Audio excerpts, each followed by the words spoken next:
Good morning. It seems like afternoon, but it's still morning. Good morning, and I want to thank all of you. And I know we've kept you waiting, but for those of you who were sitting in the back, and it's probably going to happen to you too, we find that as we ask questions, every question leads to another question, and we're really here to try to get as much information as we can.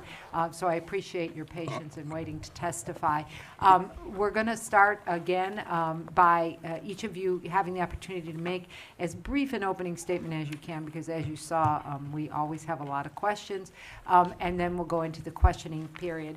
Before we do that, though, let me go along and express and identify. This is views from CJA panel attorneys and district representatives.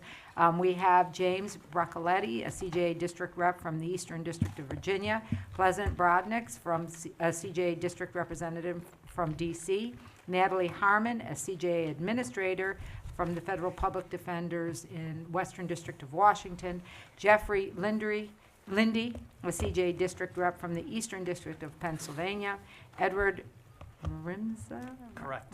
A CJA panel attorney from the Middle District of Pennsylvania, and Mark Shea, CJA panel attorney from the District of Massachusetts. And we'll start with you, Mr. Broccoletti. Yes, ma'am. Thank you very much, and I appreciate the opportunity to be here. We were talking a few minutes ago, and I was saying that I doubt there's anything that I could say to you that you haven't already heard in your previous 5 to 6 different hearings, but as a defense lawyer, we always have to have the last word, so I appreciate the opportunity. I've been in practice over 30 years, and I've been taking criminal justice appointments for over 30 years from the federal courts. I've had the opportunity to have several judges be very understanding of the role that I play. They've authorized trips to Kabul, Afghanistan, to represent Blackwater Guards charged with killing Afghan civilians. They've authorized trips to Djibouti to represent Somali pirates. They've authorized trips to Guantanamo Bay. And I have other judges that have not authorized travel trips, 30 minutes to the local jail to meet with the client.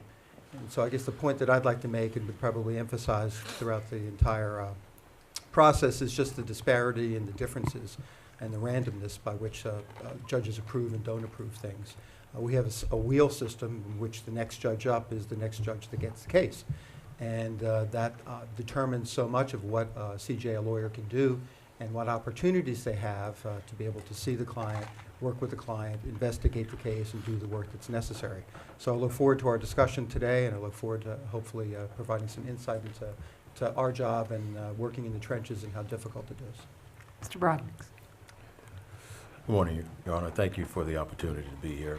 I am the panel representative in the District of Columbia, and in my district, A.J. Kramer, who is the federal defender, administers the appointment process and reviews all of our vouchers for mathematical errors and reasonableness.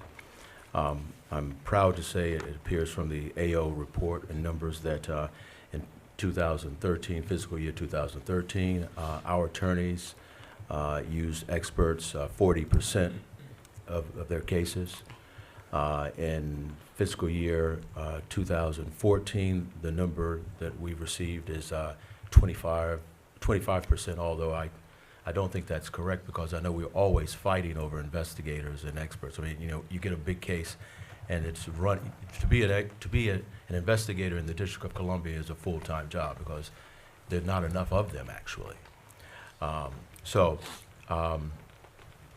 And also we'd like to talk about and take your questions with respect to compensation. I think the compensation of CJA lawyers, particularly in Washington, maybe New York, Boston, San Francisco, places where the markets are big and a lot of attorneys are, is inadequate.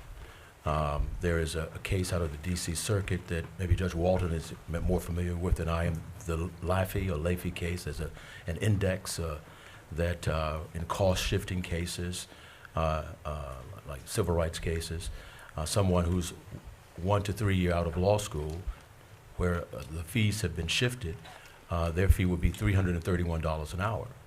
Someone who's been out of law school for 20 years is in the $700, $800 range. And these are in civil cases where the U.S. attorneys involved and fees have been shifted. And so I think that we need to raise the rate for panel attorneys. I think we also need to raise the minimum by which panel attorneys can exercise their judgment in hiring experts without having to go to the court. And I look forward to taking your questions. So I want Ms. to thank, Harmon, I'm sorry, Ms. Harmon. I'd like to thank the committee just for inviting me here. It's not often that a mere mortal is sitting at the table, addressing judges and surrounded by attorneys. And I greatly am honored by that opportunity. I don't really have much to add that I'm sure you haven't heard, and I'm looking forward to the questions and kind of give you my perspective on what it is to administer the CJA. Mr. Lindy. Thank you for having me on the CJA panel rep for this district. So my comments will be very brief and somewhat philosophical, because all the questions that you're going to ask me are going to be filtered through my personal philosophical background. We live in an unfair and an unjust country. I love this country, and I think it's the greatest country in the world, and I think our Constitution's the greatest, and I think we have the greatest criminal justice system, and it is greatly flawed. Clarence Darrow wrote decades ago that all crime is crime of poverty. That's somewhat of an exaggeration. If you want to know about real evil in the world, ask a criminal defense attorney. We see that with some of our clients, some real pathological individuals who have one place that they should be, and that's in jail. But that is a small percentage. Most of the crime we deal with is crime of poverty. Claude Brown in 1965, 2 years after Gideon, wrote about a permanent underclass in our society. And of course, we know from Gideon that the Supreme Court said you can't have justice if you don't have a lawyer. It's a very small leap from that to say you can't have justice if there isn't parity. Now, the problem is that we all live in the real world, and we all live in this country, in this day and age, and it's impossible for there to be parity.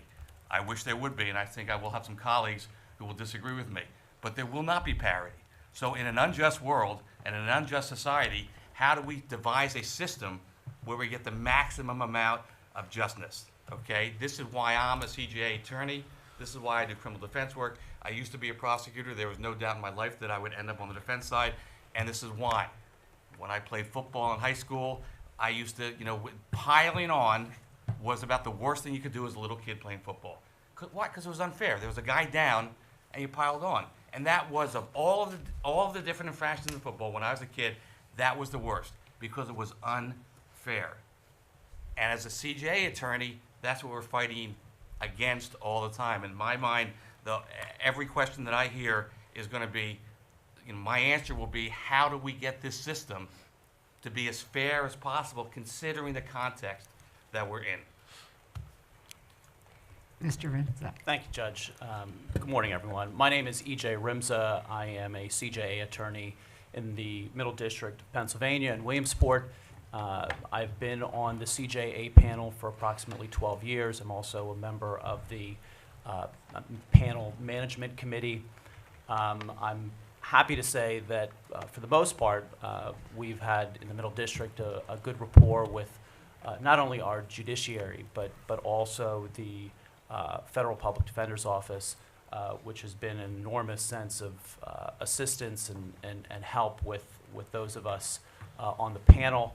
The panel members where I hail from, and the Middle District is some 33 counties. It's an enormous area with 3 different vicinages. The panel members, for the most part, are all either solo practitioners or hail from very small offices. So the chief complaint I hear among other panel members is, no surprise, I'm sure, the low compensation, but also voucher cutting, which I'm happy to say is not a frequent occurrence, at least in our district, but it does raise some attention, some concern among panel members. And with that, I will yield my time and look forward to answering any of your questions. Mr. Shea. I appreciate the opportunity to be here. I echo some of what Mr. Lindy was saying about it not being a just society. I was here for some of your earlier questioning, and the issue of diversity came up, and I have to say that within the last month, I sat in a room with a client of mine's family, with his wife and their 3 children, and one of the daughters is a honors student and president of her class in a largely minority, very poor community. And when her mother was telling me about how her daughter was doing, I said to the daughter, I said, "Oh, you should become a lawyer." And the daughter looked at me as if I had said she should walk on the moon. And so when you all were talking about the issue of diversity amongst lawyers, it struck me that that interaction came to me because there's so little justice in our society. There's no equality of opportunity anymore. No one really, you know, we believe in the concept, but none of us believe it's actually happening. And so when we get to the idea of equal justice, and I was at the panel last night listening, that seems to be the goal of what you're shooting for. And it's etched in the Supreme Court building, I believe. But it isn't happening. Our clients, my clients, aren't under any illusion, and their families aren't under any illusion that it's happening, and we shouldn't be. I mean, I went to school when you could find drugs on my dorm floor. And I'd go back and visit my friends. I was at a state university. I'd go back and visit my friends at Harvard. There was drugs everywhere there, too. But I didn't see any search warrants being executed there. I didn't see them subjected to mandatory sentencing. And so, you know, we all know the realities. And the courts, in terms of equal justice, you can't decide who gets prosecuted. And you can't decide what gets made a misdemeanor and what gets made a felony in terms of when legislation is written.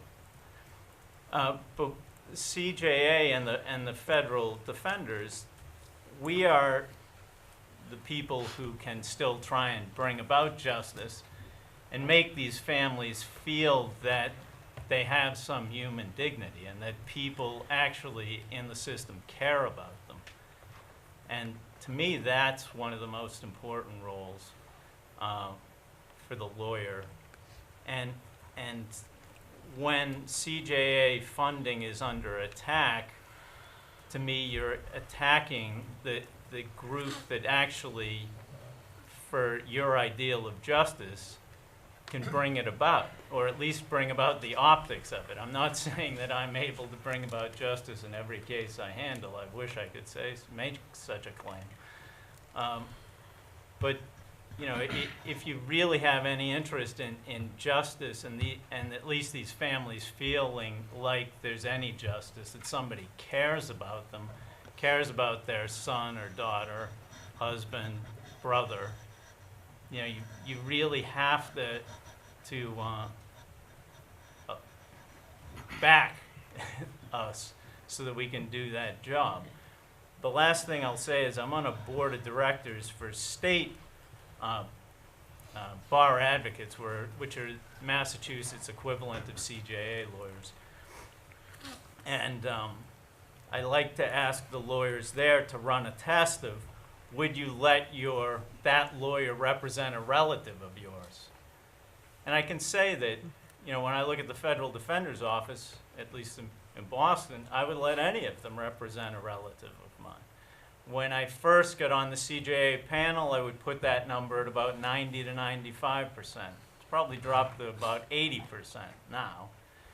And when I looked on that board I'm on in the state, you know, you're lucky to hit between 20 and 40% for state-appointed people. Now, that can be your future. Or you can try and have quality. And to me, that's what's at stake, and I appreciate the opportunity to be here. Well, thank you. All right, let's start with Judge Fish. Thank you all for being here and for the very difficult work that you do. I mentioned to a couple of you already, but I want to ask this question of the panel. Obviously, you know that many suggestions for independence, little I, medium I, big I, have been suggested, and it's mostly coming in a more formal way from the CDOs and FPDs. And as we were discussing, I'm not sure how that would impact the panel members and whether you would view that as a positive or a negative or a little bit of both. Assuming, and I think we can count on Ms. Clark to do her best to now start educating judges more about the fact that a dollar out of your budget doesn't mean that it's coming to us, and so the judges would then just figure out what it is you need reasonably to pursue your case. If it became independent and either the FPD was overseeing the pot for your district or some other entity, local or national, or overseeing that pot, it seems to me then that they would have their eye on the dollars, as they would have to be, as the FPDs do. And so do you think there would be a sense then of individual CJA attorneys competing for those dollars when they go to ask for an expert or when their voucher is submitted, and then having whatever entity is looking at those vouchers or looking at those requests thinking, well, this lawyer is particularly inefficient, he or she has to go, or this request is on the cusp, or maybe this request has to wait till the next fiscal year because I know how many dollars I have left and there's just not enough. Do you have thoughts on that particular issue, and then what proposal of the different kinds of eyes you would be in favor of, Mr. Broccoletti? Well, if I could give an example, in the state system in Virginia, we have fee caps for certain particular cases, but there are waivers that are available for those caps depending upon the nature of the case. There's a pool of money that's available within the Commonwealth for that particular waiver. And if that pool runs dry, it doesn't mean that the request is denied. It just is carried over to potentially the next fiscal year when more money could be available. So perhaps a circumstance like that, not to deny or to compete, because I don't see how you can judge and have this expert is needed more than that one particular expert, or this particular time is more valuable than that particular time.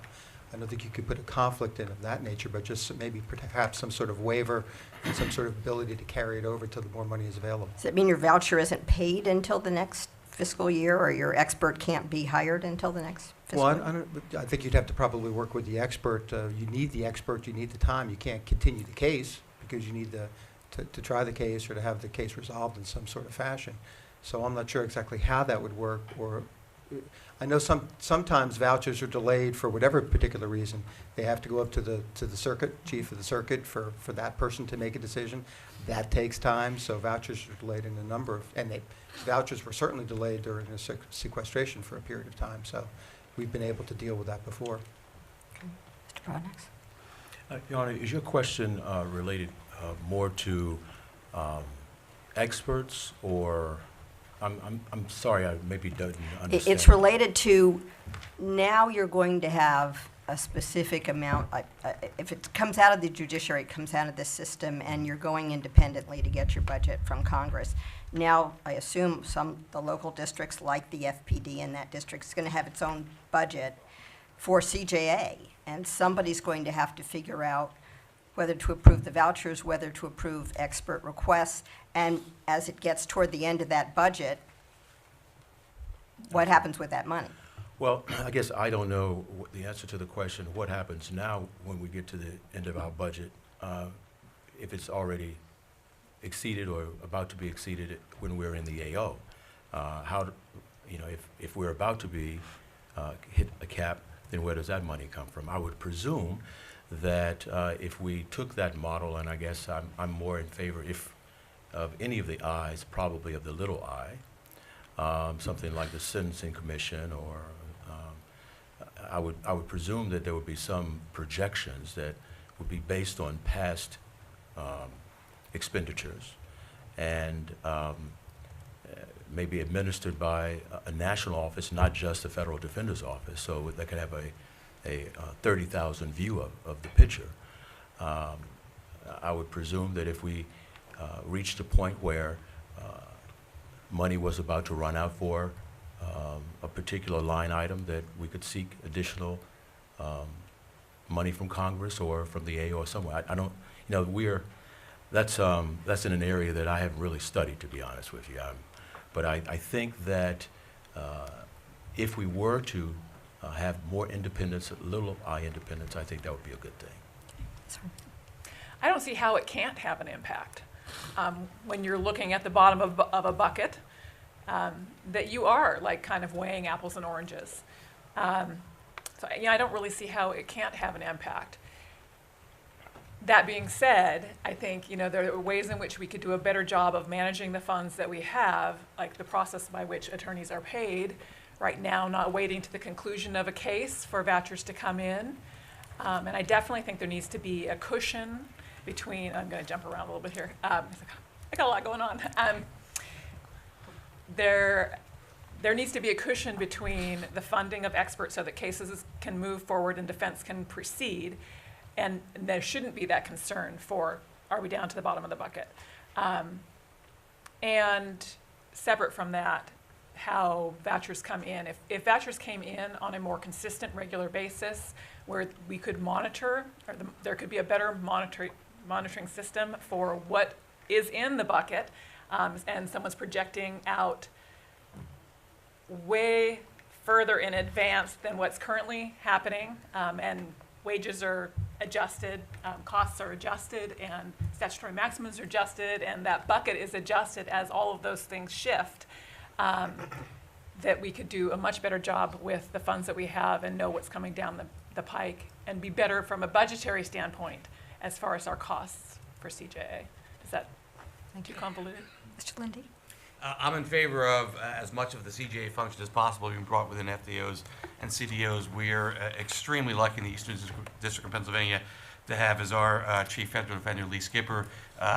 Lee filled big shoes when he took over for Maureen Rowley. So we have had decades of very, very good leadership. But having gone around the nation with the National CJA annual programs meeting other federal defenders, I am extraordinarily comfortable saying that I think as much of the CJA function as possible should be brought within the defender. Well, and if that's the model, and then the defender will know, as they know what their own budget is, presumably they'll know what the CJA budget is, do you not think the panel members will feel some kind of tension as they're all submitting their own expert requests, and as they do with their own employees, No. their lawyers? No, No, not a problem? not a problem. Okay. Judge, I think I agree with Jeff. I think that certainly having, in our district, having the Federal Public Defender's Office control that fund would really be a positive thing. We've worked very well, very closely with the Federal Public Defender's Office. I guess, and again, from what I've heard this morning and what I'm hearing here, I haven't, and certainly members of my panel haven't felt as big of a problem with this with our judges. My one concern that would come to mind would certainly be if there was with the Federal Public Defender's Office controlling the funding, if there were issues regarding conflicts with cases. I mean, that's the first thing that comes to mind. I would have some concerns, some serious concerns about somebody being not only knowing about my defense strategy if they're representing competing interests, but then ultimately approving funding for that. So that would be the real concern I would have about that issue. Mr. Shea? Well, based on, I was here at the end of the last session, and I believe it was Professor Gould pointed out the statistics were what, 5 to 28% of CJA attorneys were using experts, investigators, paralegals. So actually there should be a surplus that we'll be turning back over if we keep at that numbers, right? So, but to field it seriously, I would say that I would hope that there would be an understanding of if we ran into difficulties with resources. The particular case, I think, that brings me here today and that I think is problematic is when the judges don't understand what it takes to try a case. And, I think the conviction rates kind of skew people's thinking in terms of not understanding. And so I would say that if there was a scarcity and one was called upon to make that decision, it should be going to trial preparation, real trial preparation first, because some cases are clearly going to be tried. The one I'm dealing with is one of those. Then I think there are other ways of ferreting out needs as budgets get tight. But I do think trials should come at the front. One more quick question. Mr. Lindy mentioned in his written submission that mega cases are hard for solo practitioners. E-discovery is a big issue, but I want to ask, your other problem that you cited was dealing with case budgeting. So I'd like to start with Mr. Lindy, but ask the rest of you as well, what your experience has been with the case budgeting attorneys. Do you think that's a good model maybe to shift to as an interim little I thing? And what some people rave about it and it's fantastic, and then other people, as you say, it's very difficult, complicated, time-consuming. We don't get paid for it. Renee Edelman in our circuit is fantastic. And then I will, again, give you a little bit of my personal bias, which is as much as I can field off to somebody else, I'm going to. So if it has to come with budgeting and all that sort of admin stuff that takes me away from my client, takes me away from my client's family, takes me away from my investigator, if there's somebody like Renee around, and I haven't had to use her yet, but if I'm in one of those cases, I'm going to use her as much as I can. So, it seems to me, and you guys know this far better than I because of your perspective, I don't know this. It seems to me that we have a patchwork developing around the country. We have a CJA administrator here. We have a budgeting person, Renee Edelman. There are CJA supervising people. And it seems like if you really talk to all of them, a lot of them sort of do the same thing. And so it seems like different districts and different circuits are taking this patchwork approach. And again, I just think that everything should go into the CDO or the FPD. And the conflict issue is a real one. Local defenders deal with their local. California has San Jose, I think, has a conflict counsel's office that works. I don't know if it's San Jose, but somewhere in California that works with the local defender. They share the overhead, so they share the admin, but they have set up walls so that to deal with the conflict. I mean, Lord knows, if a local system can do that, where they're overrun with cases, the federal system can certainly do that. But yeah, Renee. I think Renee's great, and she and I talk a fair amount. And I know her job is hard, and I know the attorneys are extremely happy to have her there to work with. Okay. Mr. Rensma? And Judge, I've worked with, on some of these mega cases. It's been a while that I've had one in our district, but the one I can think of, it worked quite well. There were really no surprises. The judge had already labeled the case complex, so we were submitting interim billing, and budgeting was not an issue. I think it's a good idea. I guess I'll say this. I do have some concerns about having, whether it's an attorney or another layperson, assessing my bills and approving those vouchers in some of these cases. I think these are people often who may not know the intricacies, the details regarding our cases and what it's like to try a case. Certainly at a bare minimum, I've got a judge who hopefully at one point in time in their career tried a case and knows the realities and the concerns that we as defense counsel experience. And in particular, you've got a judge who may, when they're seeing the motions, and they're the ones who are actually participating in these hearings, and they're listening to the testimony, and they may understand some of the more complexities of the issues, it might be a lot easier to justify than the budgeting or the approving vouchers when they've actually seen it and they've experienced it. So again, I think in my experience, the budgeting attorneys, the office in the Middle District as well as in the Third Circuit have been very good and very responsive to our needs. Thank you. Mr. Shea? Well, I would say that we just started with one in Boston, and he's a former defense lawyer, and he's a very pleasant individual to deal with. I would say that there is a kind of a chill in the air, not due to him particularly, but in Boston, where we're being told kind of at repeated public functions involving judges as well, that Boston is trying to get from the top tier of spenders down below that, and this case is going to be looked at very closely. And so, there are a lot of symbols being given to us. And I will say, I just had a case where there's very little distinction between what I'm asking for and the prosecutor is asking for. And it occurred to me, should I be doing a sentencing memo here? Are they going to think that I shouldn't have done a sentencing memo here? And just the fact that that even enters my mind now is wrong. So that's one concern. It's not particular to the individual. The pushback I would have too is, is there a similar type of person from the prosecutor's office? Because when I get this complex case, usually if they'll tell me what they've got on my person, some of these complex cases aren't that complex. You tell me that my client's in this branch of the tree and he's below this guy, and we've got him on video doing these 4 deals, and here's the wiretaps of the other 3 deals. I can figure out drug weight, I can sit with him and look at the video, and it's not that complex.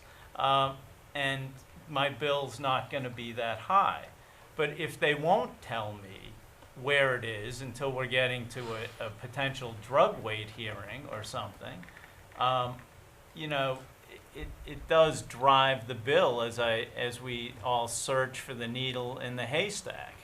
And so I do think that if the courts are more involved in asking the prosecutors, and I know at least federal courts in Boston seem loath to involve themselves in much discovery, but I do think if we're getting that, if something on the prosecutorial side, just with the idea that we all need to lower some of the costs, I think that could be helpful.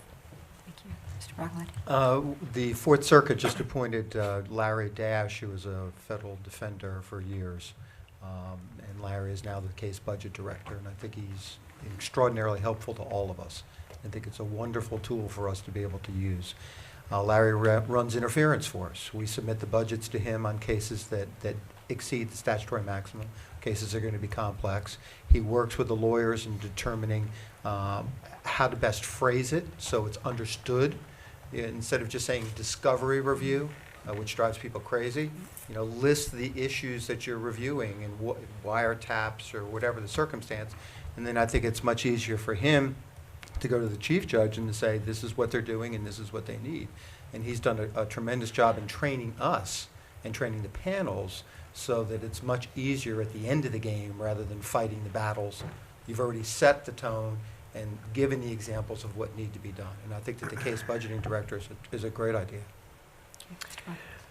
In D.C., we don't have a case budgeting attorney or a supervisory CJA attorney. We have a federal defender that administers the program. We do not submit budgets to the court in complex cases. What will generally happen is that the case will be declared complex by the court. We will submit interim vouchers through the federal defender's office that I said before will review them for mathematical errors and reasonableness. And perhaps it's just a function of the personality of our federal defender and the culture of our court, but it seems to work very well. The judges, I think, rely very heavily on our federal defender to make sure that everything kind of is appropriate. That may not work for every jurisdiction, but it seems to work for us, so we don't have a problem with that. Being the individual in the Federal Defender Office who reads every single funding request and does a lot of the voucher review and approval, not judicial approval obviously, but on to the court. I heavily rely on the Ninth Circuit case management budgeting attorneys, Blair Perelman and Christine Fox. And they're great. They help in many, many ways. And I can utilize my time doing other functions and support the panel in other ways if they're assisting in the budgeting. They're great in their communication with me and kind of understanding what is individual about our district and individual about the judges that they're working with. And I strongly recommend the continued use of that and the patchwork system of having a local and having a circuit and the integration of the two and the communication, building better and stronger communication lines between what is local and what is kind of regional. Thank you. Yep. All right. I'm going to go ahead and have Mr. Frensley. Mr. Frensley, your opportunity. Ms. Harmon, I want to ask you some questions. First of all, and I apologize, I don't recall from Jennifer's testimony, and I don't remember seeing it. Are you an attorney? I am not. Okay. And do you feel like not being an attorney has any consequence or effect on either your ability to review vouchers or the perception of your ability to review vouchers? I've been doing the job for 20 years, Right. So for a long time. Actually, that's not true. I've been with the Federal Defender's Office for 22 years and only doing CJA work since '98. But the long and the short of it is there are ways in which it does impact me. Dealing with, we have a very separate unit within the Federal Defender Office, and kind of getting privileged information from the U.S. Attorney's Office. Our district is very early in, get counsel on board as early as possible, and sometimes dealing with the U.S. Attorney's Office, the fact that I'm not an attorney, I have had some impact there. But I think I've got the respect of both the judges in my district and panel attorneys. And because I have been involved in the office for so long, I do really get the defense function. And no, I've never tried a case. I don't know what it's like to try a case, but I'm like in the trenches with everybody else. Like I'm at staff meetings, I sit and listen. I'm kind of like the buck stops here. I get a lot of privileged information in from outside source that stops within my office. Also within the Federal Defender Office, I get a lot of privileged information that stops with me. Sure. And so, I'm all ears. I'm listening, Yeah. and I'm like taking it all in, and I'm absorbing it and putting it into the work that I do. Do you think if your position were to be created now, and without that longevity and length of work in the office, do you think that it would make a difference whether the person acting in your capacity was an attorney or was not an attorney? It certainly couldn't hurt to be an attorney, but I think it's really about who that individual is, who that person is, and their ability to understand the function that they're doing and being as objective as possible. Sure. And Pleasant, you described the way that the panel's administered in D.C. and does Mr. Kramer do the reasonableness reviews, or is that delegated to a panel administrator like Ms. Harmon? Mr. Kramer does the reasonableness review. Okay. I'm also on the panel in the Eastern District of Virginia and Alexandria. Now, in that court, the clerks make the appointments, and I presume the judges make the reasonableness review. Okay. For the other attorneys on this panel, the system that's been described that Ms. Harmon works in Washington, would that be something that would cause you concern as a lawyer, having your vouchers reviewed by a non-lawyer versus the judge without that? I don't care who reviews my voucher. I just want somebody other than me to have to review it. All right? I mean, I have no time to do anything, right? It's me and my partner, and we're keeping the lights on. And by the way, we're pretty successful. We're not raking in millions, but we're considered pretty successful lawyers, right? Keeping the lights on, keeping our secretary happy, figuring out all that stuff, taking client phone calls. If I can have somebody else deal with my vouchers, I will. So, please, come to the Eastern District of PA. What about anybody else? Yeah, I think I think it certainly helps knowing that Natalie actually works in the office. I mean that when I envision this notion of some third-party layperson in some office, sitting in some government office building, reviewing this stuff, that would give me a lot of pause.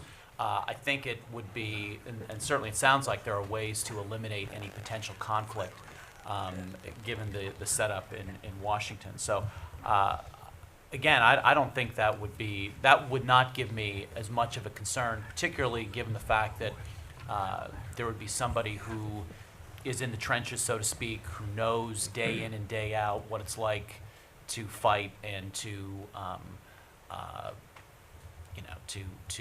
really fight for your clients and provide the best representation that you can. So I wouldn't have a problem with that. Having said that, again, it hasn't been in my experience, voucher cutting has not been having judges approve vouchers has not been,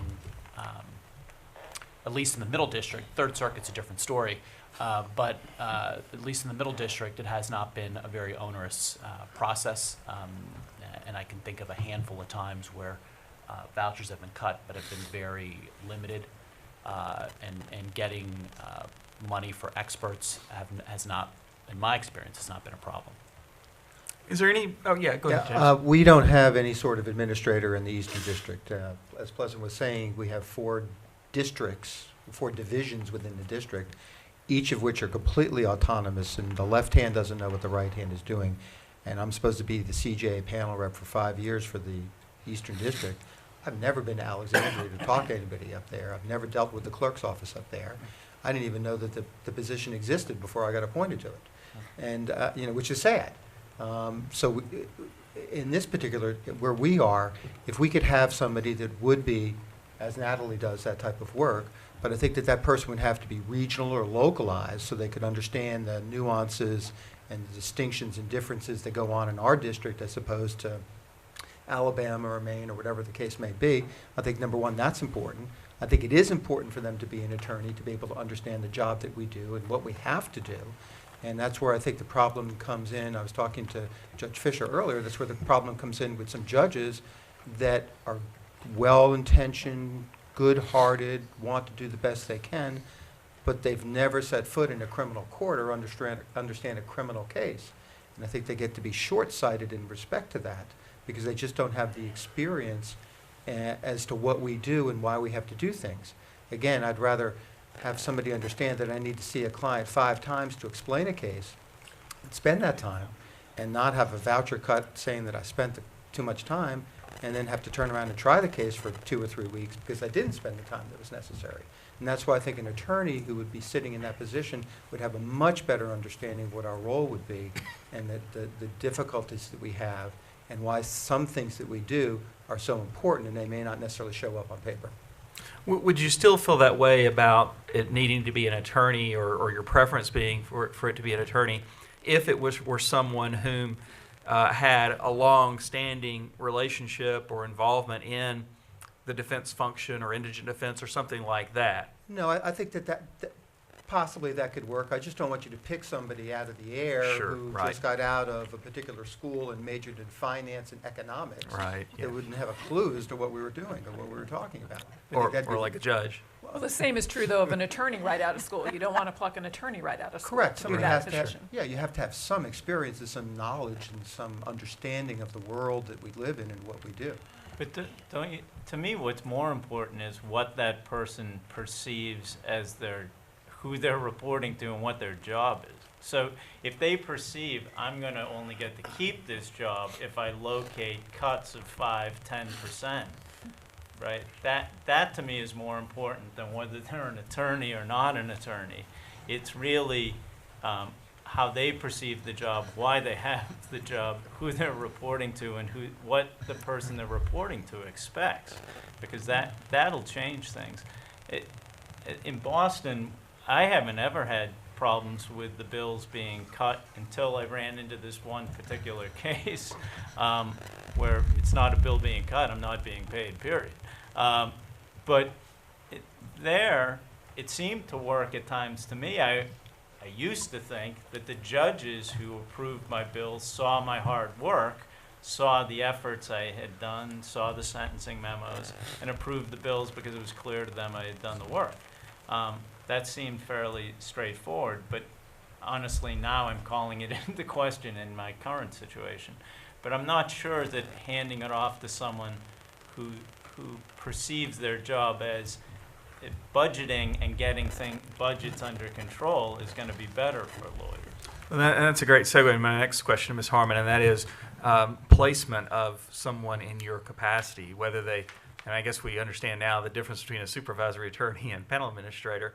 But another one of the differences between the positions is that we find that panel administrators are more typically housed in and part of the defender function in the defender office, whereas the supervisory attorney is more often an employee of the court clerk. And I'm just wondering to what extent you have opinions about exactly what Mr. Shea was mentioning, and the perhaps pressures, real or perceived, that as a clerk's employee, a court employee versus a defender employee, that those sort of pressures might be existing.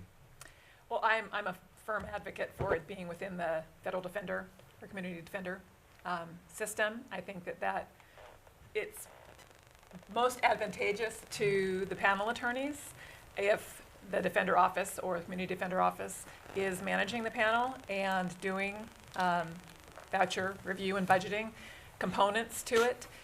That being said, you know, if it's outside of the defender office, I think that there needs to be a much greater web across the nation of education for the people that are doing administrative work, be it as a supervising attorney or as a CJA administrator. There's no training for this job. It's on, you know, it's like fire to fire to fire, and it's all on the job training. When they have the national CJA representative get-togethers, where everyone gets together and talks about issues within their district and kind of bringing up the level of representation and just kind of making everyone aware and open and education at the same time, why are not the CJA administrators there at the same time? Not only to participate in hearing some of what's going on with the attorneys, because I think that awareness is hugely important, but also to exchange ideas and look at what's working and what's not working, and to kind of better monitor ourselves. And there's no structure there. I mean, the little bit of structure that is there was self-created. You know, there's an email blast group, and that's essentially it. You know, and then we have, you know, the hotline at Defender Services, but not hugely helpful. So all in all, I think being underneath the cover of the federal defender is the best way for the CJA panel attorneys, because most cases they get better education, they're better supported by the federal defender office. The defender offices do tend to help with resources and whatnot. Certainly within my defender office, we house discovery. In large cases, we have a computer that's designated for the wiretap review and all that kind of thing for panel attorneys to come in and utilize. And particularly with like cloud discovery and that kind of thing, a lot of individual attorneys don't have the computer capability to get that discovery downloaded and readily accessible to them, whereas the Federal Defender Office does have the servers and that kind of thing that could assist in that. And, I mean, there are ways around a lot of the issues, I think. But you've got to have the funds and the resources, even within the Federal Defender Office. I know that my team has been impacted by sequestration. I mean, we had a loss of a full-time employee, and it hasn't come back, and I don't know that it will. Well, and that is the next thing I wanted to inquire about, and that is, you know, when you talk about this, you know, a lot of times the countervailing argument is, oh, we're creating another layer of bureaucracy, and some people think bureaucracy is bad just as a concept, but other people perceive costs connected to bureaucracy as being bad, and some people, of course, see both of it that way. So I'm curious, do you have a sense for how many vouchers your office processes in a year? We would do probably, well, it ranges greatly from month to month. And like you can tell when tax season is coming. Sure, right. When those quarterlies are due. Yeah, I understand. Exactly. I resemble that remark. And I should have this number just like off the tip of my tongue. That's okay. So do you feel like that I think your written submission indicated that it's you and then you have a paralegal and paralegal assistant. Do you feel like you have adequate staff to meet the needs of the district? We have adequate staff to do just what we're doing. Okay. There are ways in which we could provide better support for the panel. Like I would love to see in-house paralegal that's designated for the panel attorneys. You know, the difference between, like, for me, from looking at both sides, being in the office and seeing what panel attorneys provide to their clients. And we have a great district. Our panel attorneys are really high caliber. I would have family members represented by pretty much everyone on our panel. And the biggest difference is that I think that the Federal Defender Office so often looks at clients from a best possible outcome and like really like a more comprehensive outcome. We provide more social services and that kind of thing, and like trying to kind of get this individual what they need, even if they're headed into prison, which they probably are headed into prison, but like looking long term.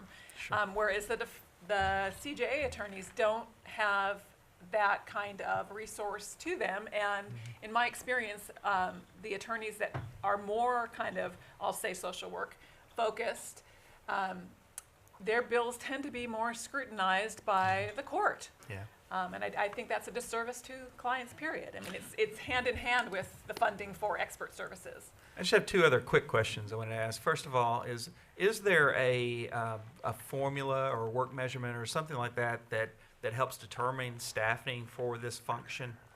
No. Okay. I don't have firsthand knowledge of how that was Sure. worked out, but I know that it was kind of like, we're not going to deal with that right now. Right. And the last question is that I know certainly in the context of case budgeting attorneys, which have been alluded to throughout our hearings, and we've heard from them as well, the FJC did a study of the pilot program of the case budgeting attorneys, and one of the components of that was a determination that the functions they provided actually had cost savings and cost containment components to it. And I'm just curious, in your experience, based upon the types of things that you do and the other folks doing that work in your office, do you believe that there are cost benefits of having the administrator position there for the panel and for the program as a whole? I do. And I think that as much as it's another layer of bureaucracy and like having to kind of budget a case, there becomes a much greater awareness of what are the driving factors in this case. You know, it gives judges an ability to like say, okay, we've got some discovery problems here that are costing a lot of money. And it also gives CJA attorneys an awareness of where they're at and like what, just a generalized awareness of what the case actually costs. I don't think that it's holding anybody up. It's certainly not within my district. It's not holding, like if a budget exists and they're exceeding what was originally budgeted, it's not stopping defense function. And I think that just the overall awareness as on a whole actually probably saves some money in the end. Sure. Like most lawyers, I have one more question. And that is, I'm just curious again in terms of maybe, I think you go back to the beginning. So at the beginning of when your function started, was that a product of the defense community or the defender going to the court saying, hey, we've got this great idea, we want to help you, let us help you? Or what did it come from the court, and then what was the buy-in from the court like? I think I was already in the defender office, and I think I was kind of bugging the defender, like, I'm bored. No, it was my defender that went to the court and said, this is something that we want to do, and the court readily, please, take it. Okay. Yeah, Thank you. yeah. Thanks, Judge. Professor Carr. One of the benefits or drawbacks of going near the end is that most of my questions have been asked and very helpfully answered. I really just wanted to ask a clarifying question, which is I heard a lot of support on the panel for the idea of ensuring that the CJA panels are administered within the defender's offices. And I wanted to make sure, is that a unanimous view of everyone on the panel? Is there any dissent from that? Because in our search for answers, unanimity is a rare and wonderful thing. And so if I can just make clear I understand that the group, at least here, is unanimous as to that recommendation, that'd be helpful to know. Yes. Absolutely. Yes. Yes. Very simple. Thank you. All right. Ms. Rowe? Thank you. Mr. Shea, that was a weak yes. Well, it was more that prior to my experience with this Bellows case, I'd found things to be all right under the judges, to be honest, in Boston anyway. And so it was a weak yes, only because I'm fine with it being the federal defenders because I have such confidence in the office that I know well in Boston. But honestly, if I wasn't experiencing the one particular case, I wasn't in the mood for change before that. So that's why. Well, I think sometimes that's why people change their opinion as to whether or not what's working is working. That's correct. I want to ask you about that case because you spoke, I assume that's the case you spoke about in your statement. Yes. And you had indicated to us in your statement that you're in the middle of a case where you had a hotly contested suppression issue, and then shortly afterwards, I believe, the judge said that the judge said he or she was not going to pay your interim voucher. That's correct. And so at this point, you're working on a case that's going to trial, and you haven't been paid, and not sure you will be paid. That's correct. Can you tell us how that came about, and what the effect is on you and your client and your future representation? Sure. I guess I start with my client because he's the most important person in the whole thing. When I first went to tell him that I wasn't being paid, he actually, and he would not be considered overall a tearful person. He actually started to cry because he said, "Don't leave my case," because he and I worked together, and he had a lawyer before, and I'm not here to cast aspersions on other counsel, but who they hadn't seen eye to eye, and that lawyer hadn't filed any suppression motions, and that lawyer got paid, so he was very concerned that I was going to leave because I wasn't getting paid.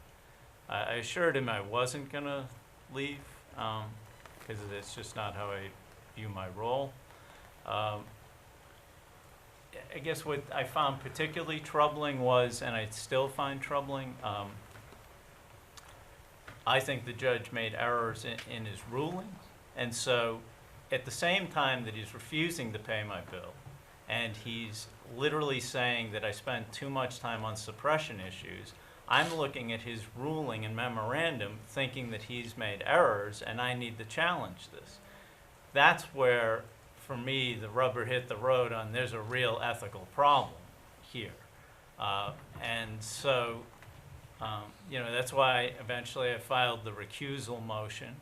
And I did that because it took me, to be honest, it took me a minute to wrap my mind around what I was doing. I will tell you that when you submit a fairly substantial bill for a lot of work, and you're told no CJA guideline is followed, no particular critique is given other than a few kind of cryptic sentences that seem to chill your efforts. I wanted the money, frankly. I wanted to get paid. I don't have a big operation.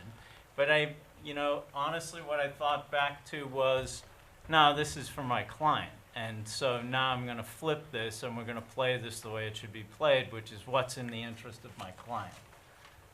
And what's in the interest of my client is to set it up for appeal, to show the appellate courts what's going on and things like that. So that's why I filed the recusal. You know, I have since filed a motion asking for clarification of counsel because the judge just denied my motion to recuse without any, it would just deny. I had requested he bring in my client to explain to him what was going on. No effort was made to even hold a hearing to bring in my client to explain what was going on. So, frankly, now I'm in this weird kind of situation where people are offering to go to the judge and see if they can talk to him. Maybe they have a better relationship with him than I did. I didn't know I had a bad relationship with him until now. But could I ask you how long you've been a panel member? Yeah, 15 years. Over 15 years. I've never had a bill even cut. My guess is that some of my bills run a little high because I tend to be one of those social work attorneys, and I also, based on what Ms. Conrad was saying earlier, I'm one of those people that actually goes to the courthouse and digs through the prior convictions because I think that I'm going to find, that's where I started, was in the state system. And so I want to be able to look at those records and identify stuff and knock out, you know, career offender predicates and things. But I'd always felt that that's what the judges wanted me to do, and I had never had any reason to think differently. So this particular situation is particularly troubling, you know, and also, you know, I did get approved some investigative money to go to New York for an investigation involving the case. So things started out all right, but then nothing. I had some computer money approved, but there's over 4 computers, maybe 5 involved in the case on smartphones. I've been limited to the expert just for 1 computer. And, you know, it's a huge case. It involves 7 alleged kidnappings, 4 cooperating witnesses. My client, even if we pled guilty, our acceptance of responsibility would have us off the chart based on the add-ins that come with a kidnapping case. And we're going to trial. I mean, there's no doubt that we're going to trial. We are the target. We're going to trial. And so that's what's mind-blowing to me, is that this is a case that I should be being told to do everything I can and to do a good job. And I'm going to continue to do a good job because I like the work and I try and honor the work. But, you know, I will tell you that I've had to do things like, I mean, I'm running a business too. So I work on it at night, I work on it on the weekends, I try and make sure I'm getting enough bills in on things I actually am going to get paid on to keep things going. We're a small operation. But I'm not going to cut back. I don't want to cut back on my efforts for my client, but I do want to make an issue of it for the court. And do you have, obviously it sounds like you're doubtful that you're going to get paid on this case in the future, but do you have concerns that you will not be appointed on other cases?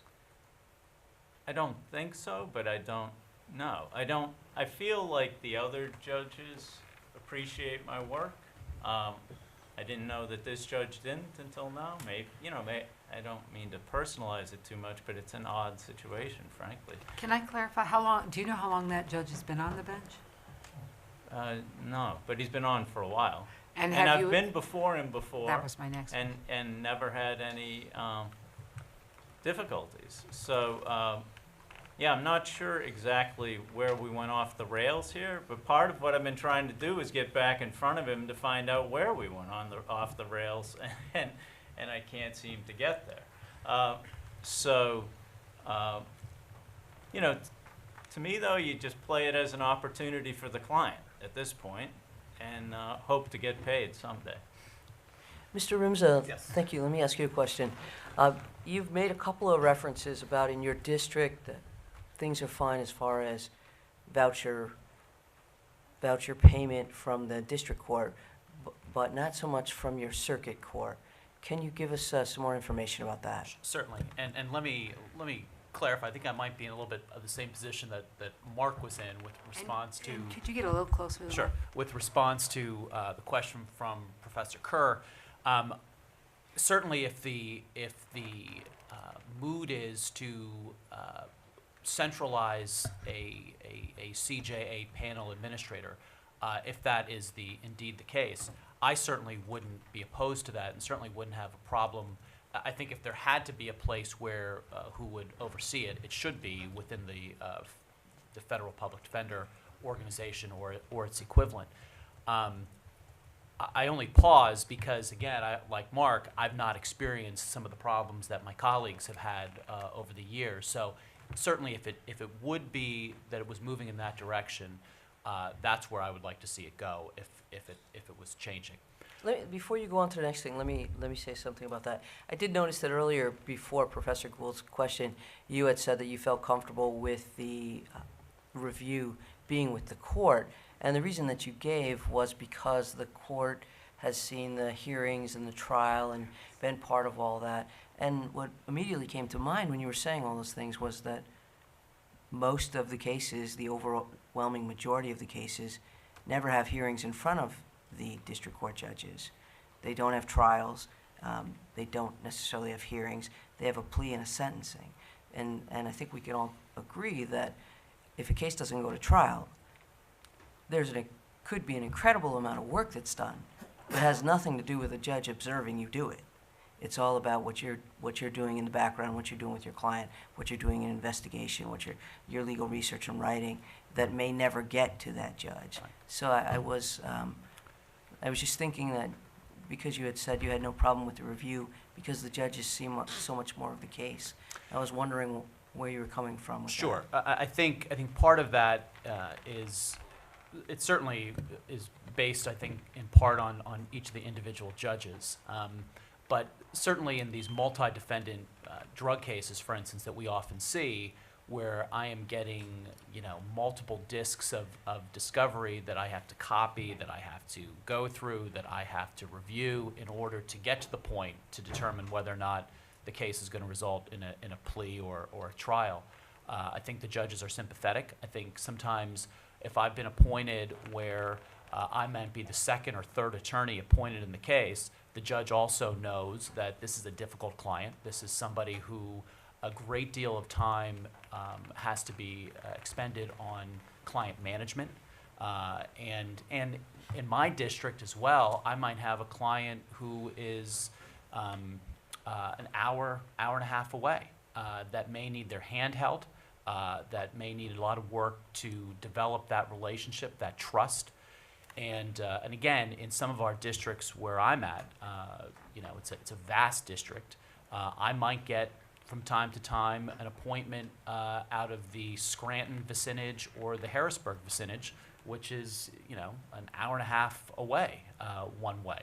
So those things tend to add up. I think our judges get it. I think they understand that. With respect to the Third Circuit, I've had numerous vouchers denied. There is obviously a process to go through to provide for a supplemental explanation to the court. At this point, I think I've had probably 3 or 4. I've taken the time. I have asked my colleagues what will move the court, and we're not talking necessarily about a huge excess over the maximum cap. But to this day, I haven't had one approved, and it's troubling. Particularly when I'm getting a case that I was not the trial court attorney, where I'm getting a case cold. I have to review transcripts. I have to meet with the client. Who may not be local, and that takes a great deal of time. And you have to reinvent the wheel to a certain degree. So thankfully, it hasn't been often, but it's been often enough in my view, that's a concern. It's a concern for some of my colleagues as well who've experienced the same problems I have.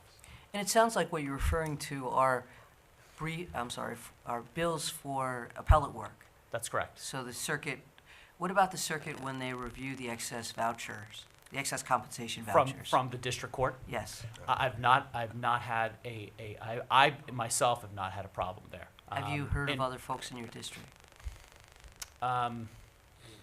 No, I have not, and I've asked. I will tell the panel that I did experience one personally. It was quite embarrassing, but it was a multi-defendant drug case that had vast amounts of discovery. That I ended up taking the discs down to my local copy provider.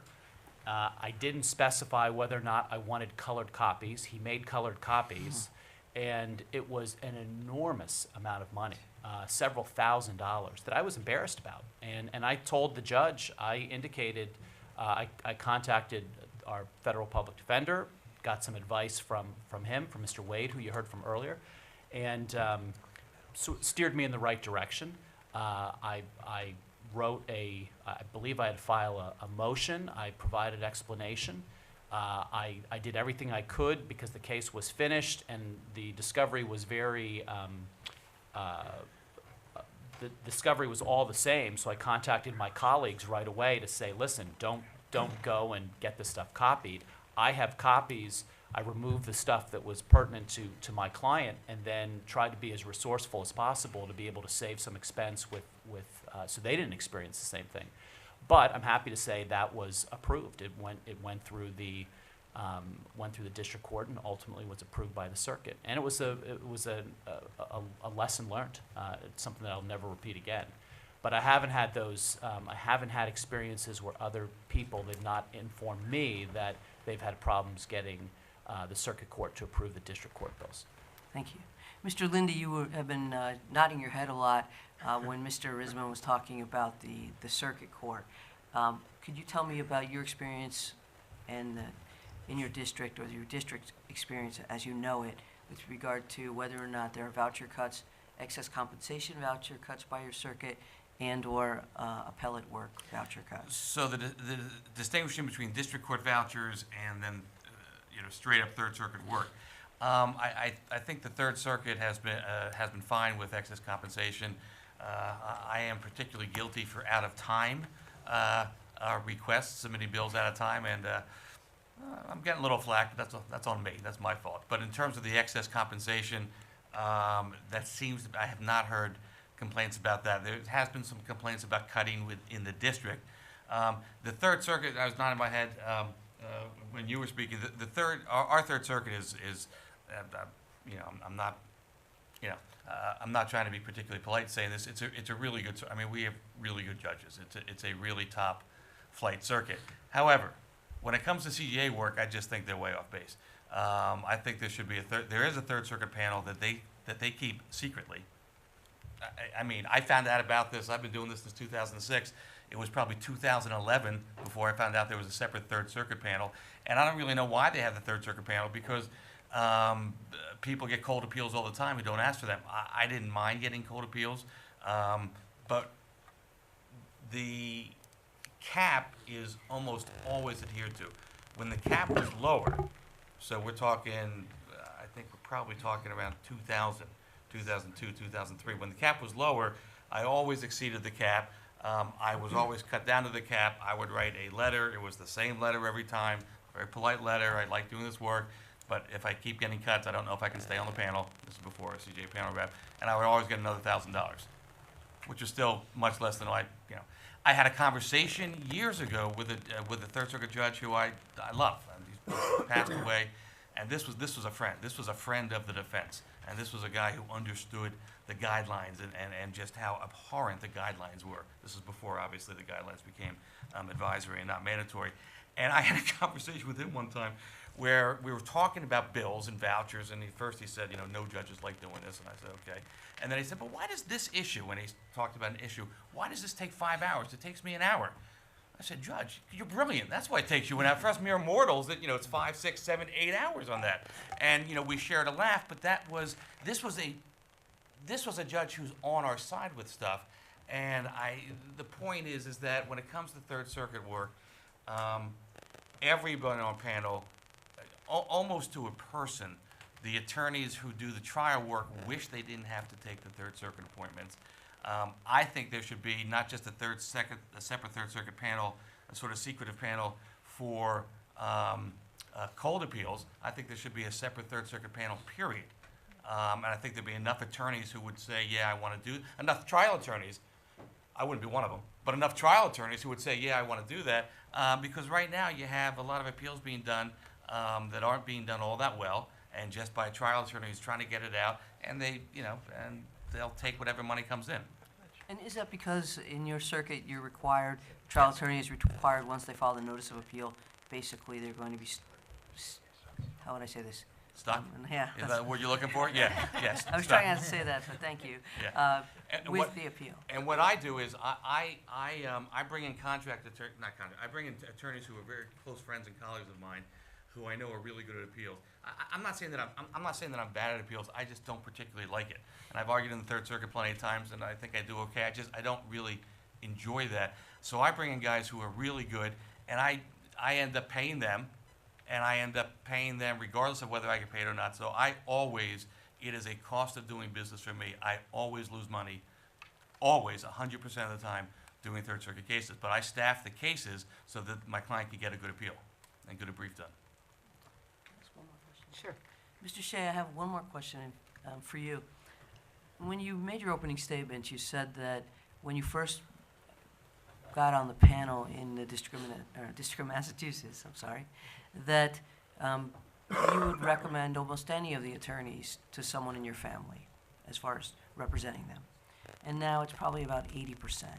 What do you attribute that difference to? Honestly, I'm not sure in terms of how they're going about choosing people.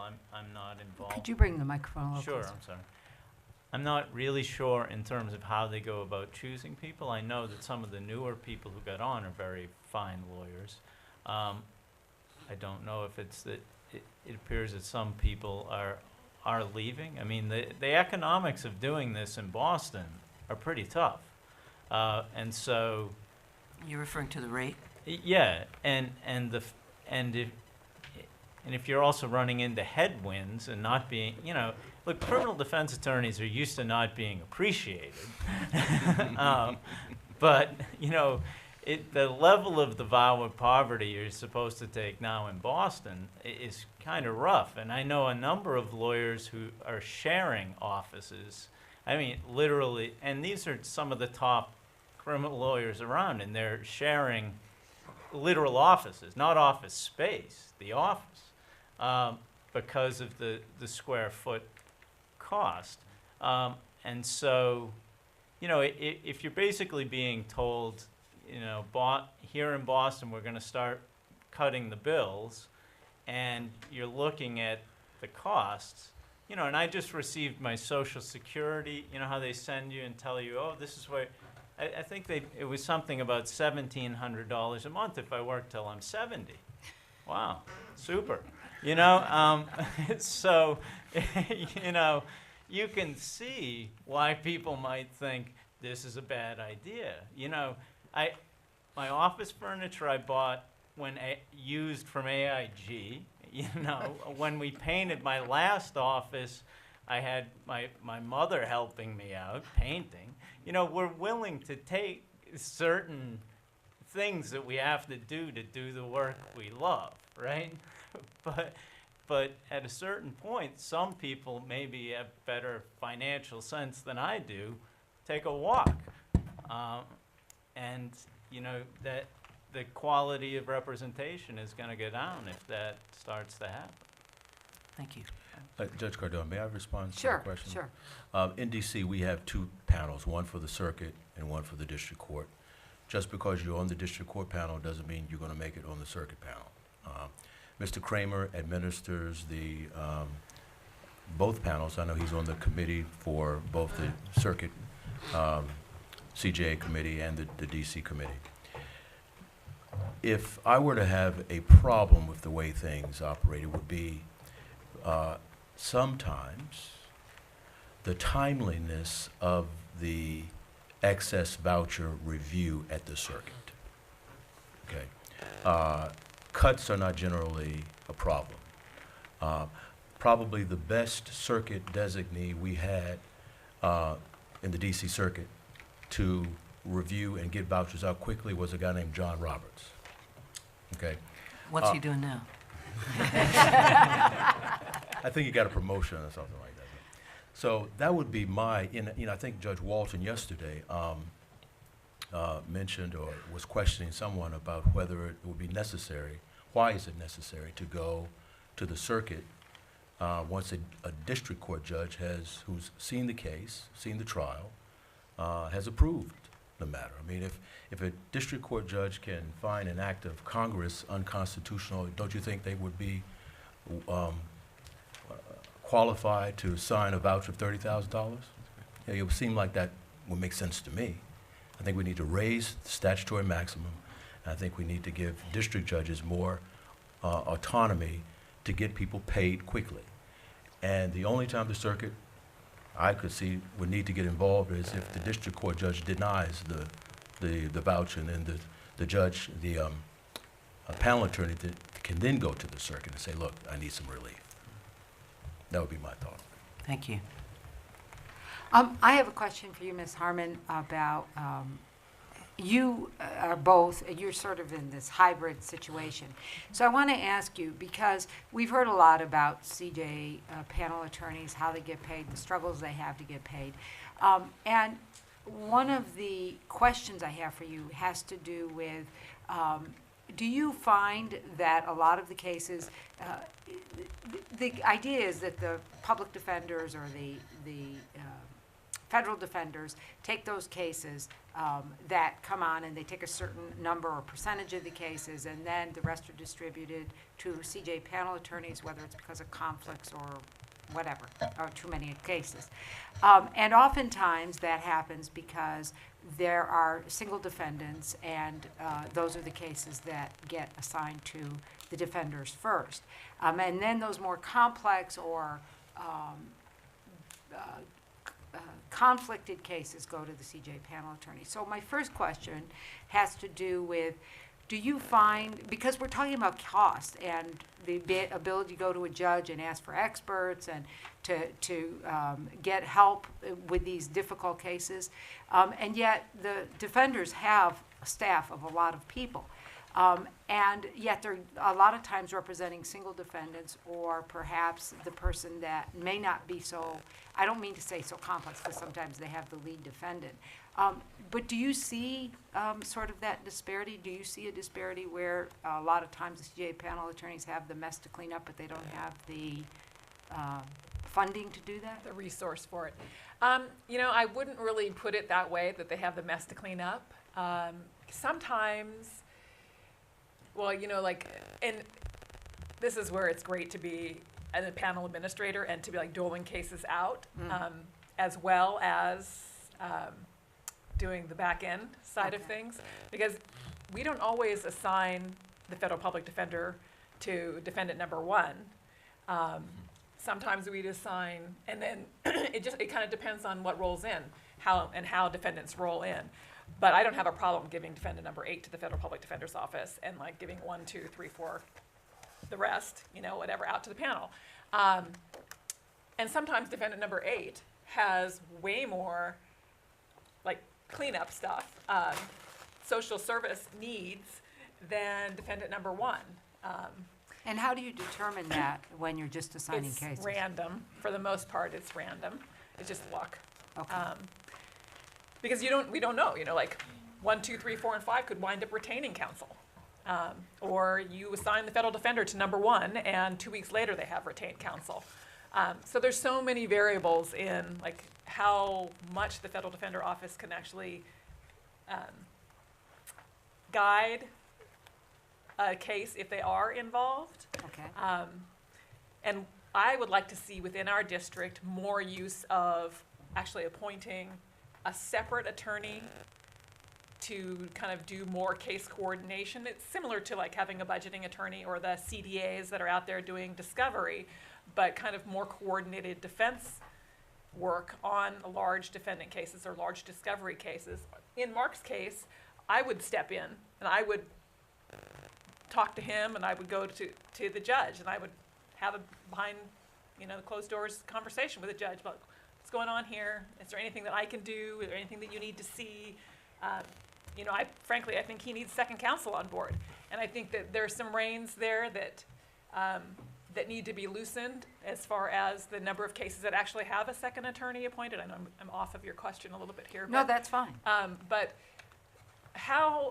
most of the time the Federal Defender Office is sitting at trial with at least one other person from the Federal Defender Office, probably paralegal staff as well, or an investigator, and they're running. Not very often does that occur for CJA. And part of that is training the CJA attorneys to ask. They're not asking. And part of that is training the judges to grant those requests and to not have it be such a limited scope of cases that would qualify for a second attorney. I think that would make a huge difference to CJA counsel. And within those reins, I'm just gonna go here. I've got within lightening those reins. Right now there's the $800 cap for use of that doesn't require authorization. That's aggregate for the whole case. So if you have a case that's got an interpreter need, that money is all on interpreters pretty much. So we need to loosen that area so that counsel can get going on their case, be it $1,500, be it $2,400, and they can utilize expert services that they need, paralegal, investigator, primarily. Those should be, those initial, they should be able to have those resources readily available to them. And then if we're talking about psychologists and forensic experts and that thing, that's a whole different realm. But there need to be some loosening there so that panel attorneys can come to the table with equal resources without having to do some of the bureaucratic jump through the hoops. Okay, so my follow-up question to that has to do with the rest of you who are panel attorneys. And my question is, we heard, I believe it was Mr. Lindy, talk about how he sort of absorbs the cost when the appellate court won't pay all of the amount that he needs, and he's already gone out and gotten somebody to do the appeal.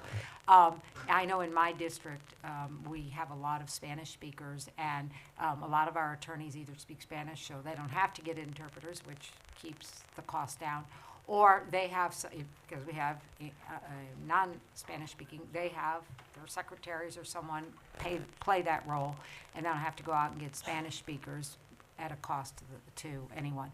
So my next question has to do, we've heard about the use of experts, the low use of experts. How, if any of you sort of absorb the cost of defense, could you give me, or could you give us examples of what you have to do? In other words, if you know you're not going to get paid for this, or if you're not going to get a certain kind of expert, or if you're not going to get an interpreter or whatever, those kinds of costs, or if they're not going to pay over a certain amount, do you absorb any costs? I'll start with you, Mr. Broccoli. I think we do, but it's in the context of staffing and the individuals that work with me, my paralegals, some other staff members. I have associates that will also be helping on cases of that nature. And so we absorb it in that particular way rather than going to the court to ask for an investigator or something. We just go ahead and just do the work ourselves. I think we have a lot of self-policing, and I think that we have voucher cuts. We have problems with voucher cuts. And because we have a history of voucher cuts, we have a number of lawyers that automatically just absorb those costs so they don't even have to run the gauntlet of trying to get excess vouchers approved. So when you say that, what do you mean? So you'll use your paralegal, et cetera, but you won't bill for it? Correct. Correct. Just because it seems to be so much easier rather than trying to jump through all the hoops and have issues arise and problems arise and having to go to the circuit judge, and circuit judge from a very rural area who's not familiar with some of the things that we need to do, which is where the budget director has been very helpful. He's been able to try and educate him and have him understand the things that we have to do to be able to work the case properly.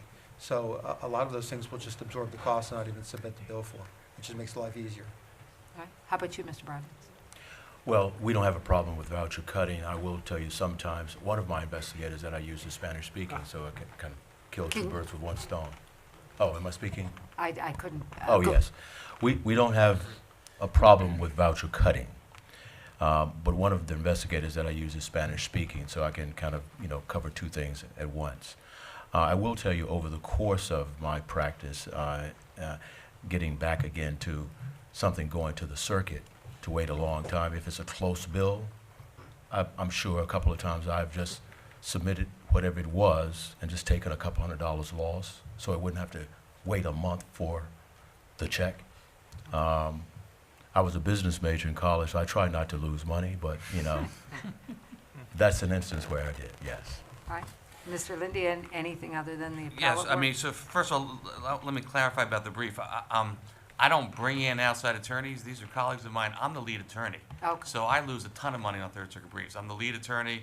We have, just like a law firm, we have conferences. We talk about the case. We talk about issues.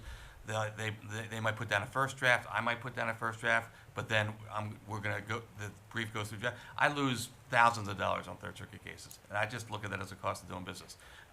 With regards to the district court cases, I always have a second attorney working with me.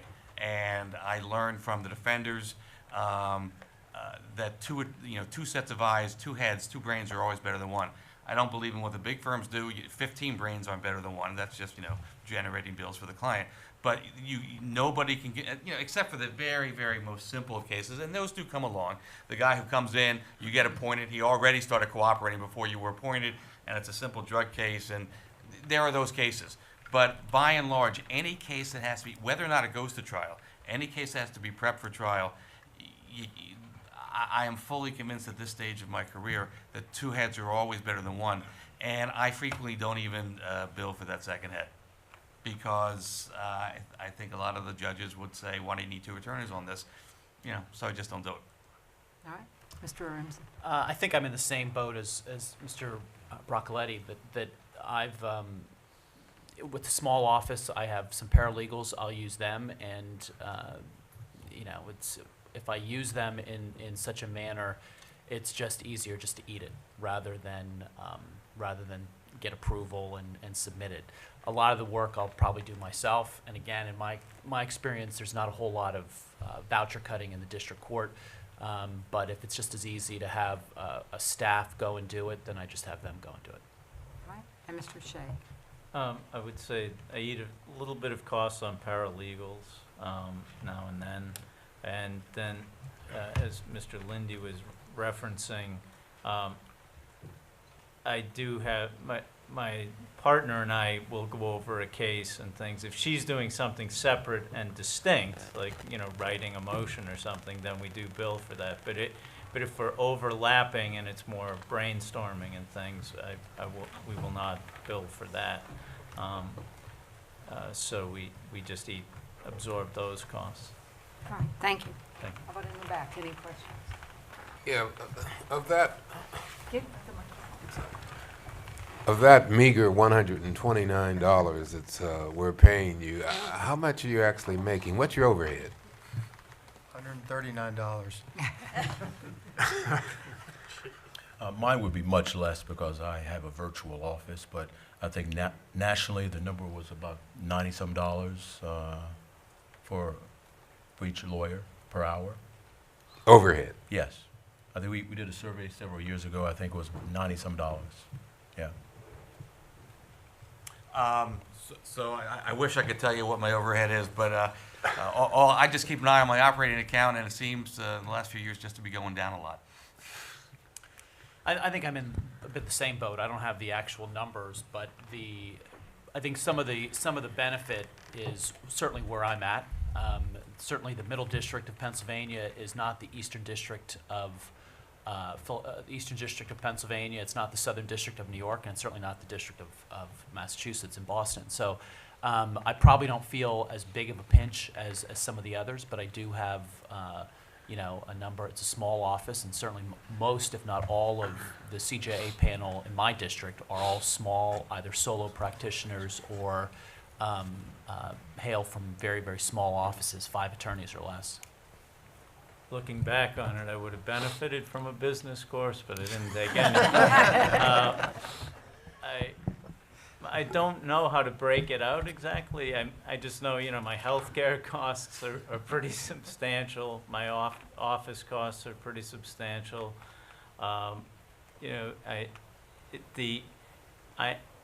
When I sit with my financial advisor and they tell me what I'm supposed to be setting aside for retirement, I can very clearly say I am not meeting those goals. It's not easy. I will say I love the work, but it is very fiscally difficult. Mr. Shea, have you written to the judge or filed a motion which cites the guidelines which mandate that you should get due process in your issue? I reread my recusal motion this morning. I'm not sure if I cited that particular thing. I did cite the CJA guidelines, and that to point out to him that he hadn't cited anything that I should respond to. They're not very strong, but there's clear language in there saying that you get due process. I did have legal advice. I did have a follow-up question. I think it's admirable that you do what you do, but how can you afford to do it? My wife would agree with you, actually. So. I don't think that anybody takes CJA work to make a living solely. I think that it's a part and parcel, a very small parcel. Some of us are fortunate to have a substantial retained client Patel as well, but there's just no way that you can survive in taking these cases and unless you have a virtual office and a business degree like Pleasant has. Otherwise, it's just very, very difficult, and I don't think that anybody takes it for that reason. I think they take it because they feel an obligation, because they enjoy the work, because they're dedicated lawyers and they're committed to the client, and they enjoy the federal system, and I think they enjoy the work that comes with it. But it's certainly not a way to make a livelihood. Your retained work certainly supplements the CJA work. Couldn't do it without it. I would echo that. There are attorneys on I know that there are attorneys on our panel who rely on CJA work to make a living, and that's not optimal. Some of them are very good attorneys. Some of them are sort of marginal attorneys. Every 3 years when we go through, we sort of weed them out. I don't see how anybody can make a living doing CJA, and I don't think that's why you should do CJA work. I would agree with everything I heard. Yeah, some retained work, but I will say in Boston, there's a lot of good criminal lawyers too. So the retained work is somewhat tougher to come by if you're not hooked into a big firm. So there's enough of it to keep going. But a lot of it's just, being careful on what you spend money on. Thank you. Anyone else in the back? No? I've got one. Okay, go All ahead. right, I'm loath to keep my colleagues here from lunch, but I have one question. So, Mr. Broccoletti, I am a resident of the Eastern District of Virginia, this accent notwithstanding. And if you had asked me to predict before this panel, which of the districts on this panel would have the lowest rate of the use of service providers, I would never have predicted the Eastern District of Virginia, never. Now, you've made a really good point about the fact that you and potentially some of your colleagues don't submit the vouchers for paralegals, and potentially you all do the investigations yourselves.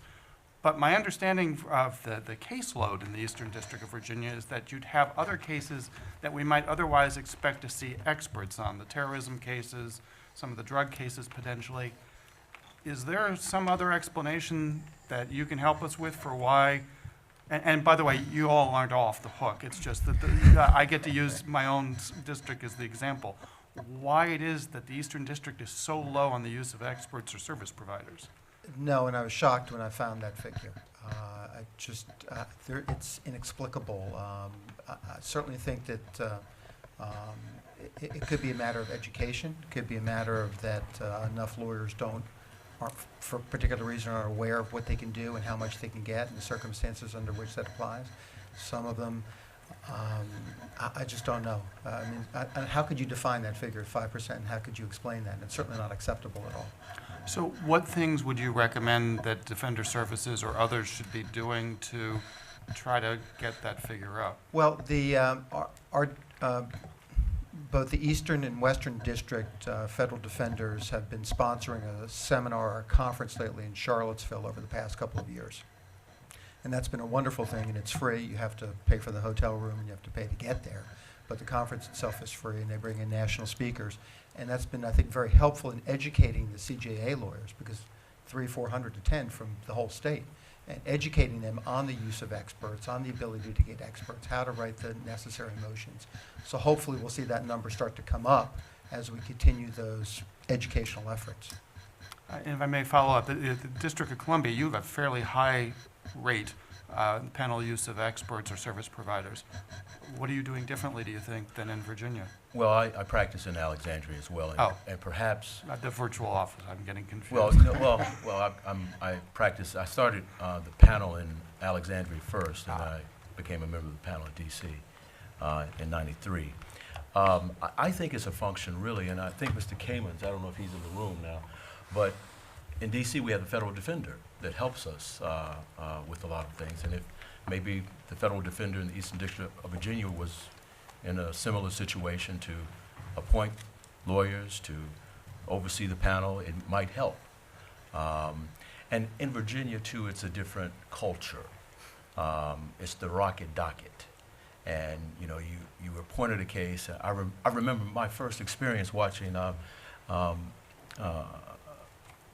judge whose father's name is on the courthouse have a trial, and he said to the government, how many witnesses do you have?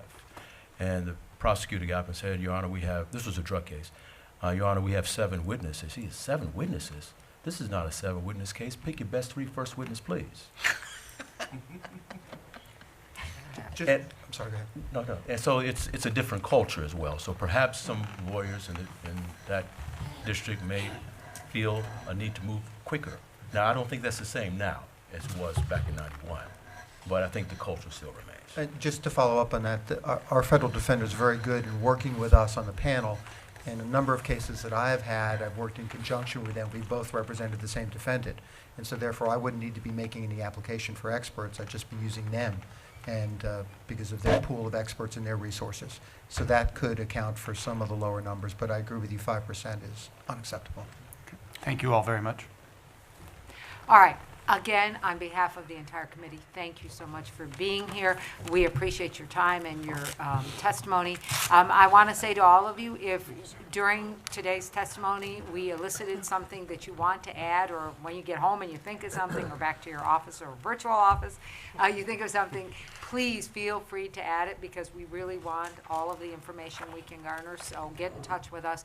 But again, on behalf of the entire panel, thank you. We stand in recess, and we will resume with our next panel at 2:30. Thank you. Thank you.